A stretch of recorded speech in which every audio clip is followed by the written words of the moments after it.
Hello everyone, welcome to the video. We're doing something today that we haven't actually ever done before. We're going to take a full tour of the Fluval fish room. So we'll be looking at each of the tanks individually, talking about how they were set up, what fish and plants are kept inside them, what plans we have for each of the tanks moving forward, that sort of thing. I hope you enjoy this video. If you have any questions or comments about anything you see today, please leave them in the comment section down below. This is what I do. I'm very passionate about this, so I really like talking about it too. But yeah, without any further ado, let's get right into it.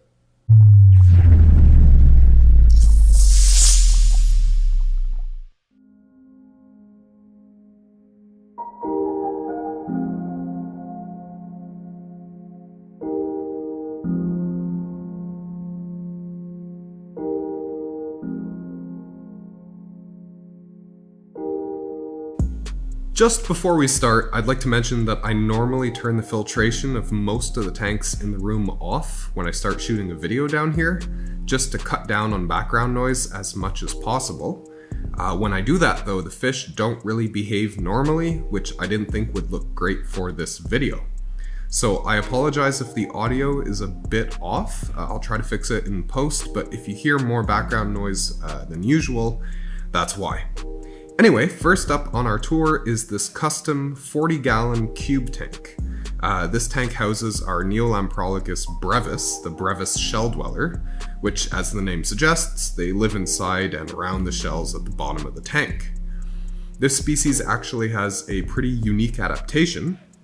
They live in a part of Lake Tanganyika that has a lower density of shells, so the male and the female will actually share one shell, which is pretty cute.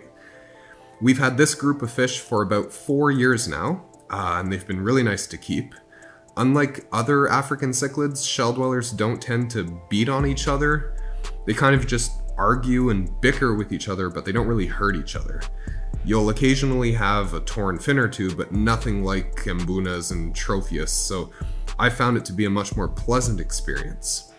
I'm toying with the idea of adding a fish to this tank. There's 2 species I've had my eye on, Altolamprologus calvus and Compressiceps. I'm not sure if adding either would cause problems in the tank though, and the brevis in here are already entertaining enough, so I'll probably just keep it the way it is for now. I do plan on adding some Vallisneria to the back left corner of the tank though. Vals tend to like the hard water conditions in Tanganyikan tanks, and I think that'll add a really nice pop of color in the tank, so I'll definitely be doing that in the near future. Next on our list is this planted Edge 12. This tank was set up fairly recently, about a month ago, and it's not quite done. I'd like to add some plants to the middle area to kind of fill in the tank more. Aquascaping edge tanks is always a bit tricky because you have such limited access through the top, so I recommend going with a more plant-heavy layout. If you add too much branchy driftwood, which is what people kind of tend to gravitate towards, you'll inevitably knock it over during maintenance, so creating that height with plants instead is a safer option. The fish in this tank are Pseudomugil tenellus, and they were actually a bit of a surprise. I had ordered a different species for another tank and I got these guys instead.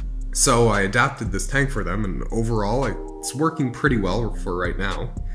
I'll eventually need to upgrade these guys to a larger tank, but they seem really great in here for the moment. Their colors look nice and the blue on their eyes is really popping in such a crazy way. Next up is our Bettahendra tank. This is one of my favorite species in the room. They're quite shy, but when you catch a glimpse of these guys, especially the male, they're just absolutely stunning. We have them in this Flex 9 tank, which has been a perfect size for them. I've got a sponge over one of the output nozzles to diffuse the flow a bit, but these guys are much better swimmers than captive bred Betta splendens, so they don't really mind the flow nearly as much. I've let the plant at the top of the tank grow as wild as it likes. I just kind of pull out big chunks of it every few weeks to keep it from choking itself out. The Bettas haven't shown any sign of breeding yet. My guess is that the pH isn't quite low enough for them. But I don't really mind that. While I'd love to hang out down here all day, I do unfortunately have a job to do as well, so I wouldn't really be able to tend to Betta fry. So these guys are more just a display. They're kept near the entrance of the room, and guests are always blown away when they catch a glimpse of the male. Here's our Shaker 44. My goal with this tank was to create sort of the classic planted aquarium. We've got rummy nose and black neon tetras, some of the most common iconic tetra species, and bronze corydoras and a mano shrimp. The plants, again, are very common species and the kind that anyone can grow. There's a bunch of anubias, some cryptocoryne, some vallisneria, and there's some java fern in there too. I even used inert gray mix gravel to really complete the look. I'm overall quite happy with this tank. It went through a pretty bad phase of algae when I first set it up, but it's recovered nicely since then. I love the combination of fish in here. It's weird because I generally prefer to stay away from the most common species. I've been keeping fish for quite a long time, and I just generally prefer keeping more unusual, rare things. But I guess they're classics for a reason. The fish in this tank are so calming to watch, the two species of tetra look so good with each other, and I've just been pleasantly surprised with how much I like this tank. Next up is our Shaker 66. This tank is Central American themed. My goal was to recreate a river in Honduras, Costa Rica, or Nicaragua, where rainbow cichlids come from. I always try to keep a species' natural habitat in mind when aquascaping a tank. I don't think every aquarium absolutely needs to be a biotope tank necessarily, but it's good to know the conditions the species live in naturally to make sure you can keep them happy in captivity. There's 4 rainbow cichlids in this tank. I've noticed the dominant male really chasing after the other 3 recently, so it might be time to isolate just a pair of them at this point. Along with the cichlids is a group of Astyanax, which are technically more northern South American than Central American, but it's close enough. It was actually while setting up this tank that I learned how uncommonly Central American's fish species are available. From what I've read, it seems many countries in Central America are more restrictive with their fish exports, so when people do get a chance to bring some fish home, they bring species they're confident they can breed at home, cichlids. As a result, entire other groups of fish from Central America, characins for example, are really infrequently seen in the hobby. I'd like to eventually add some more plants to this tank, but both the rainbow cichlids and the Astyanax pick at them pretty aggressively, so I don't think they'd survive too well. Otherwise, I'm pretty pleased with the way the tank looks, and I think it captures the essence of a Central American river fairly well. Up next is our Betta display. There's 4 Fluval Betta kits here, each housing a single male captive-bred Betta splendens. I personally prefer short fin Bettas, the plaquette variety, so there's 2 of those guys, and then there's 2 traditional long fin Bettas as well. I've been really pleased with the Betta kits so far. They seem to provide just the right amount of flow for the fish, and the light is surprisingly strong. I'm able to grow plants decently well in these tanks. There's also, of course, artificial plants available with the Betta line, which I have in the 2 middle tanks here. There's not too much to say about these tanks really, which is a good thing. Once they're set up, they're very low maintenance, there's not a whole lot to worry about. The newest Betta is this guy here, and I am a bit worried about him. He seems to have a swim bladder issue, which I assume developed while he was at the store. I'm hoping that him being in a proper tank with clean, warm water will be enough to clear the issue out, but time will tell. We have a few more Betta splendens in this room, which we'll be checking out in a little bit. Here's our Flex 9 and Flex 15. I really like these tanks, especially together. I think they play off each other really nicely. The Flex 9 is home to one of my favorite species, the Ember tetra. This species lives in small backwaters and tributaries of Brazil, and they're a fantastic choice for a tank like this. The males develop a really beautiful deep orange color and they shoal together really nicely, which isn't too common in small tanks like this. I've tried to sort of replicate a stream edge with this tank, with the branchy wood coming down from the water surface, and the fish have seem to really enjoy it for the few years they've been in the tank. Next to that, in the Flex 15, we have a group of cherry barbs and some rescue danios. Cherry barbs are an underrated species in my opinion. They're hardy, they don't fin nip the way other barbs do, and they're very pretty. There's a single male in this tank with several females, and his red coloration is so crazy. As I mentioned, there's also some rescue danios in this tank. I normally wouldn't keep danios in a tank of this size, I prefer to give them more horizontal swimming space, but this was the only tank that could accommodate them. I've kept an eye on them at first and they didn't show any signs of stress or discomfort, so I'm happy leaving them in here for now. I think the tank is suitable.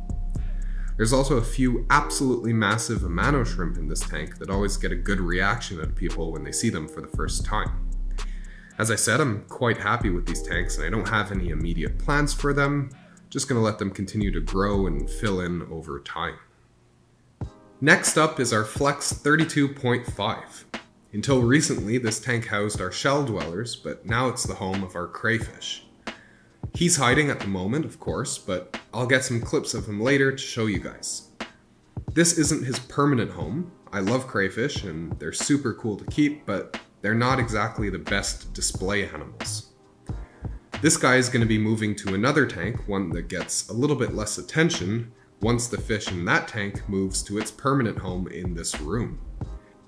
Once that's done and this Flex 32 is empty, I have a few ideas of what to keep in it, but I don't want to spoil any surprises, so stay tuned for that. In the meantime, this tank works really nicely for our little crayfish.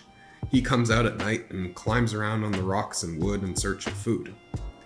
I actually purchased this crayfish at a local shop and it was sold to me as an entirely different species than what it really is, so it's a good reminder to always do your research about the animals you keep.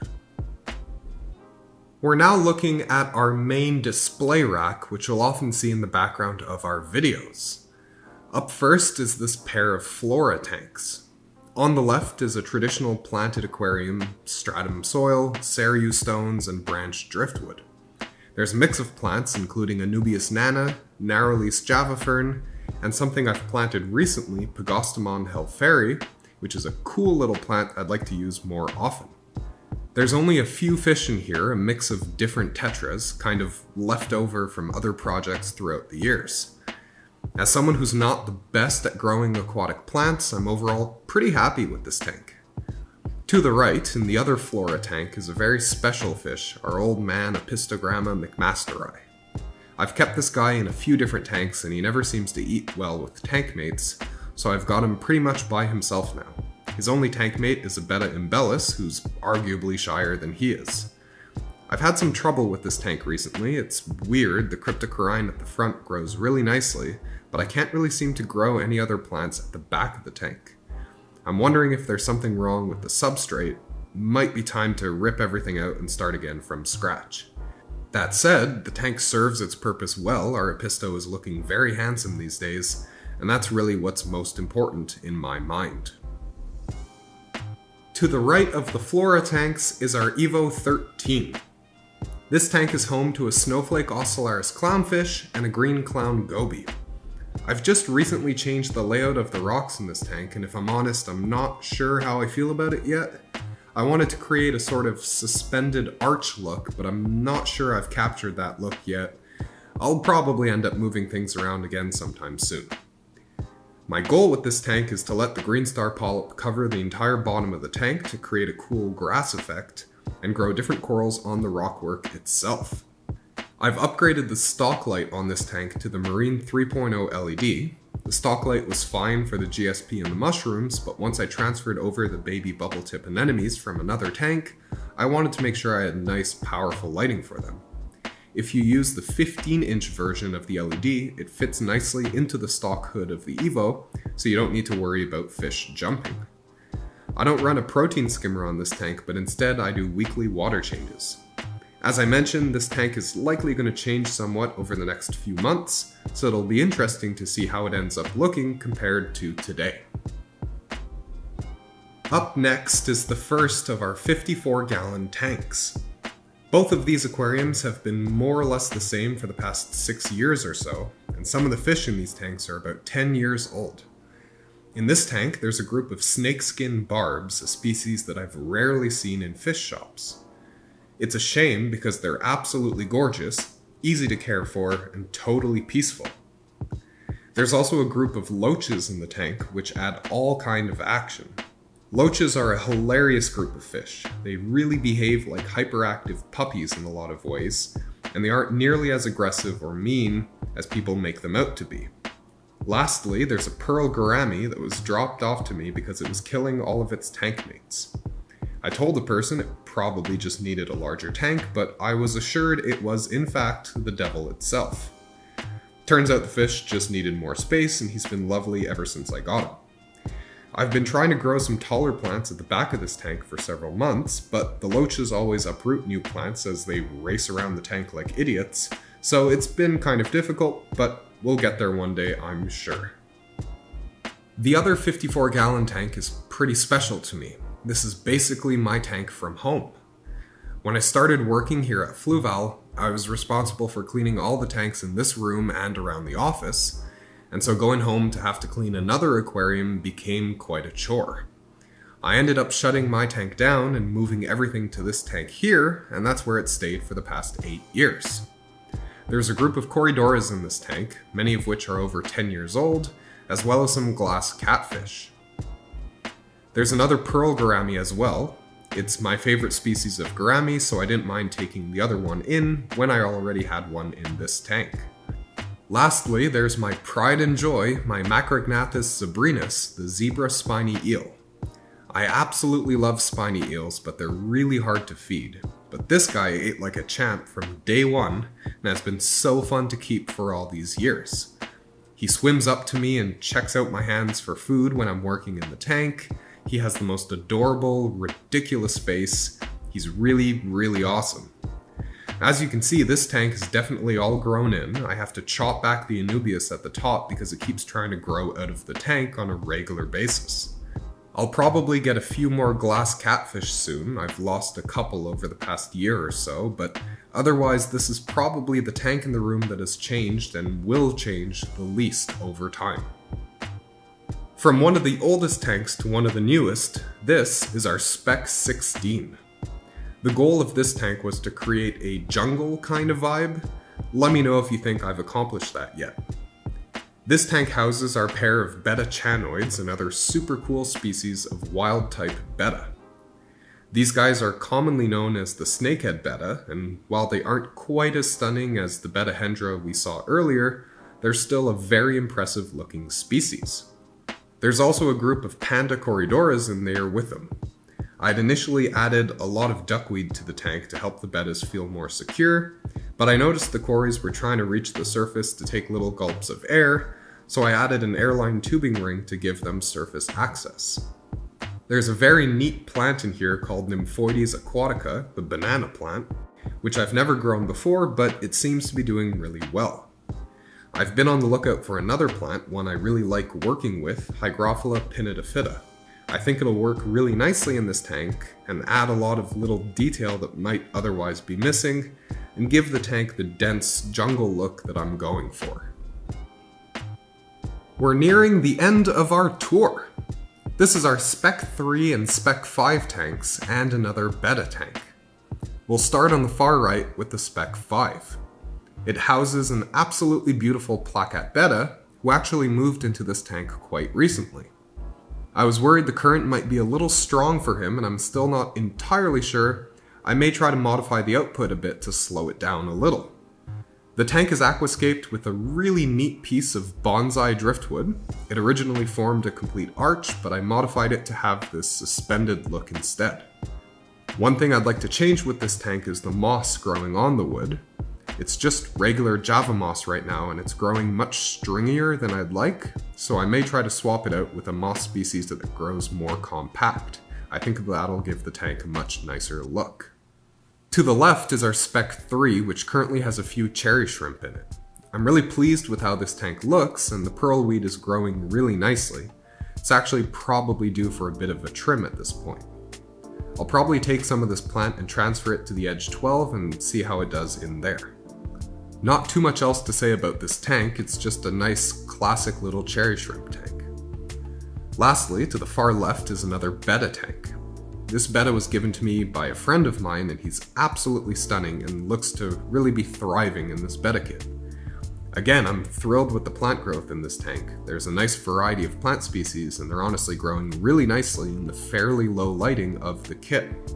This particular Betta has been blowing some absolutely massive bubble nests recently, and I always feel kind of guilty destroying them when I do water changes. Up next is our largest freshwater tank. This is a 6-foot, 125 gallon aquarium. The fish in here are quite special, at least in my opinion. First of all, there's a Tenopoma acutorostri, a spotted climbing perch. This is another fish that I brought in from home. I believe it's a female, although it's pretty hard to tell, and I've had her for almost 10 years now. She's absolutely fascinating to watch. Tenopoma are related to leaf fish, and they have some similar behaviors. She spends a lot of her time skulking through the plants in the driftwood, and she likes to ambush the blocks of frozen bloodworms I put in the tank.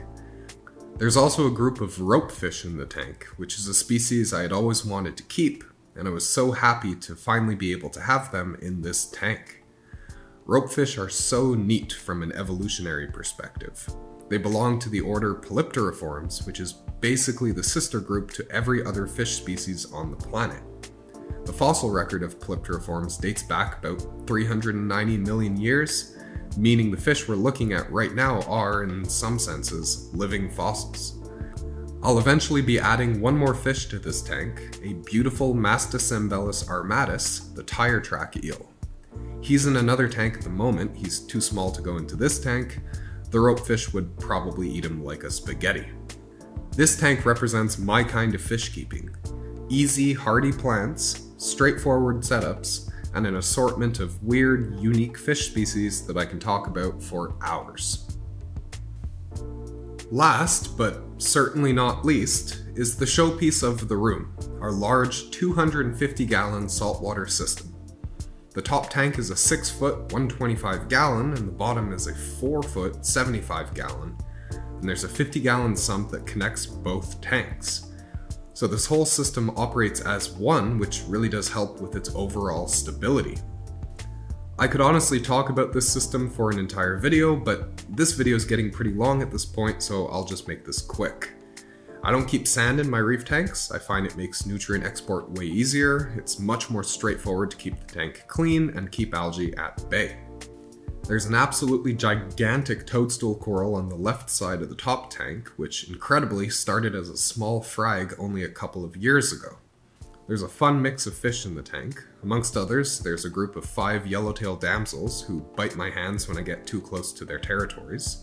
There's a pair of black ocellaris clownfish that spawn regularly on the side of the overflow.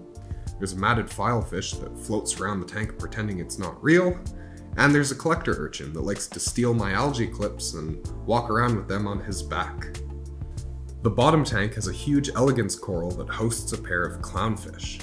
There used to be bubble tip anemones in this tank, but I removed them because they really didn't look great and they were killing a lot of corals around them. When I did that, I was worried the clowns would kill this elegance by hosting it, but it's been well over a year at this point, and the coral really doesn't seem to mind the fish at all. There's also my very fat, very healthy, but very sad looking yellow tang, who's lost his dorsal and anal fins. From my research, I believe this fin degradation is caused by a genetic issue that's reportedly somewhat common with yellow tangs. I promise it's not lateral line erosion. I've never used carbon on this tank, and the fish gets nori and other vegetable-based food 5 times a week. His colors are great, he's active, he's chunky, he just doesn't have some of his fins anymore and he looks kind of pathetic. If you have any experience with this kind of situation, let me know in the comment section. I'd love to hear your story and see if there's any tips I can try with this little guy. And that is it for today. I hope you enjoyed this tour of the Fluval fish room. Please let us know if this is the kind of thing you'd like to see again sometime in the future. If you have any comments or questions about anything that you've seen today, please leave those in the comment section down below. I'll be more than happy to get back to you about them. If you enjoyed the video, please hit the like button, and if you haven't already, please subscribe and hit the bell icon to be notified when we upload a new video. Thank you so much for watching. We'll see you next time.